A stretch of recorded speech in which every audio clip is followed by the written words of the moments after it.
আজ আমি বাঙালিদের অত্যন্ত পছন্দের একটি রেসিপি আপনাদের সাথে শেয়ার করব। রেসিপিটি হলো মাটন কষা। মাটন খেতে ভালোবাসে না এমন বাঙালি কিন্তু খুব কমই আছে। তাই এই দুর্গাপুজোর নবমীতে আপনারা এই রেসিপিটি বানিয়ে সবাইকে তাক লাগিয়ে দিতে পারেন। তো চলুন রেসিপিটি শুরু করা যায়। এখানে আমি 600 গ্রাম মাটন নিয়েছি, ভালো করে পরিষ্কার করে ধুয়ে নিয়েছি।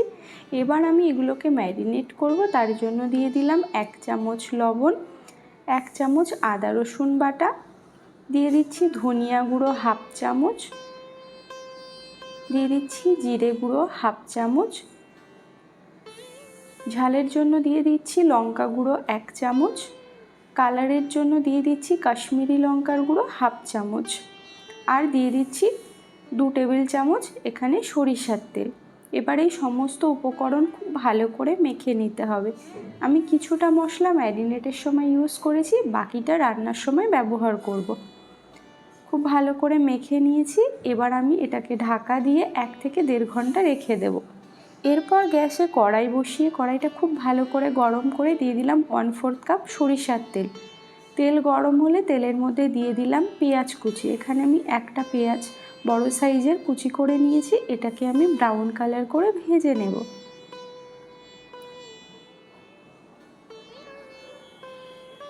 তো পেঁয়াজগুলোর রং ধরতে শুরু করেছে, এই সময় দিয়ে দিলাম 1/2 চামচ চিনি। আর চিনি দেওয়ার কারণে কিন্তু ঝোলের রং ভীষণই ভালো আসবে। ফোড়নে দিয়ে দিচ্ছি গোটা গরম মশলা, লবঙ্গ, এলাচ, দারচিনি, বড় এলাচ, স্টার আনিস, জয়িত্রী আর গোলমরিচ। ফোড়নটাকে পেঁয়াজের সাথে 40 থেকে 50 সেকেন্ড একটু ভালো করে ফ্রাই করে নিতে হবে। যখন সুন্দর স্মেল বেরোবে তখন দিয়ে দিতে হবে 1/2 চামচ আদা রসুন বাটা। একটা ছোট সাইজের এখানে পেঁয়াজ আমি বেটে নিয়েছি।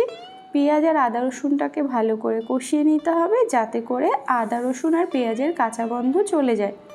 এবার দিয়ে দিলাম 1/2 চামচ ধনিয়া গুঁড়ো, 1/2 চামচ জিরে গুঁড়ো, দিয়ে দিচ্ছি এখানে 1/2 চামচ লঙ্কা গুঁড়ো, আর দিয়ে দিলাম ঝালের জন্য 1/2 চামচ লঙ্কা গুঁড়ো, হলুদ গুঁড়ো 1/2 চামচ।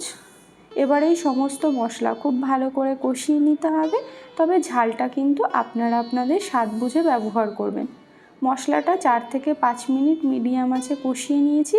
তেল রিলিজ করতে শুরু করলে দিয়ে দিচ্ছি ম্যারিনেট করা মাংস। মাংসটা দেওয়ার পরে হাই ফ্লেমে এটাকে একটু প্রথমে কষিয়ে নিতে হবে।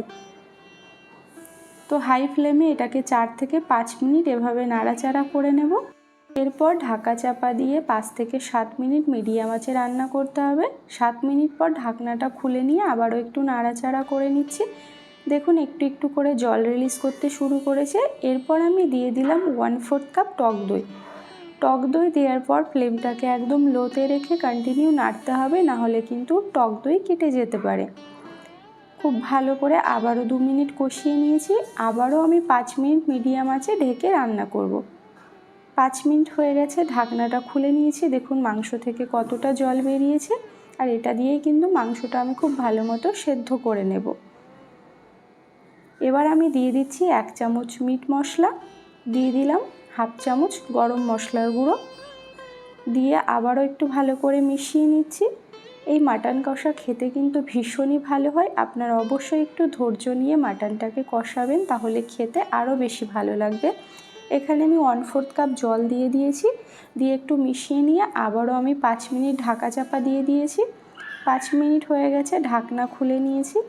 দেখুন তরকারির কালারটা কত সুন্দর হয়েছে, দেখতে একদম লোভনীয় লাগছে। আর এটা কিন্তু ঢেকে ঢেকেই রান্না করতে হবে, আর হাতে একটু সময় নিয়ে করতে হবে। এবার আমি একটু জায়ফল উপর থেকে সামান্য গ্রেট করে দিয়ে দিলাম। এটা দেওয়ার কারণে কিন্তু মাংসটা সফট হবে আর খেতে ভালো লাগবে। আবারও সামান্য একটু জল দিয়ে মাংসটাকে ভালো করে কষিয়ে নিচ্ছি। তো মাংসটা এখানে দেখুন খুব সুন্দর করে কষানো হয়ে গেছে, তেল রিলিজ করতে শুরু করেছে, আর মাংসটাও কিন্তু ভীষণই সফট হয়ে গেছে, আপনারা দেখেই বুঝতে পারছেন। এবার আমি এখানে দিয়ে দিচ্ছি গরম জল 1/2 কাপ। খুব বেশি জল দেওয়ার প্রয়োজন নেই, কারণ এটা আমি কষা মাংস রান্না করব, এই কারণে 1/2 কাপ জল দিয়ে আমি এটাকে একটু ভালো মতো সেদ্ধ করে নেব। তো আবারও আমি লো ফ্লেমে 10 মিনিট মতো ফুটিয়ে নিয়েছি। আপনারা দেখেই বুঝতে পারছেন। এবার এর মধ্যে দিয়ে দিচ্ছি 1 চামচ ঘি। নবমীর দিন এই রেসিপিটা আপনারা অবশ্যই বাড়িতে বানাবেন, আর বানানোর পরে কেমন লাগলো আমাকে কমেন্ট বক্সে জানাতে ভুলবেন না। তো এখানে রান্নাটা আমার অলমোস্ট কমপ্লিট। এবার আমি ফ্লেমটাকে অফ করে দিয়ে এটাকে কিছুক্ষণ স্ট্যান্ডিং টাইমে রেখে দেব। এরপর এগুলোকে আমি একটা প্লেটে সার্ভ করে নিয়েছি। এটা আপনারা পরোটা, রুটি, লুচি, ভাত, পোলাও সব কিছুর সাথেই পরিবেশন করতে পারেন। রেসিপিটি ভালো লাগলে লাইক করবেন, কমেন্ট করবেন, শেয়ার করবেন, আর চ্যানেলে নতুন হয়ে থাকলে চ্যানেলটিকে সাবস্ক্রাইব করে আমার পাশে থাকার অনুরোধ রইল। সবাই ভালো থাকবেন।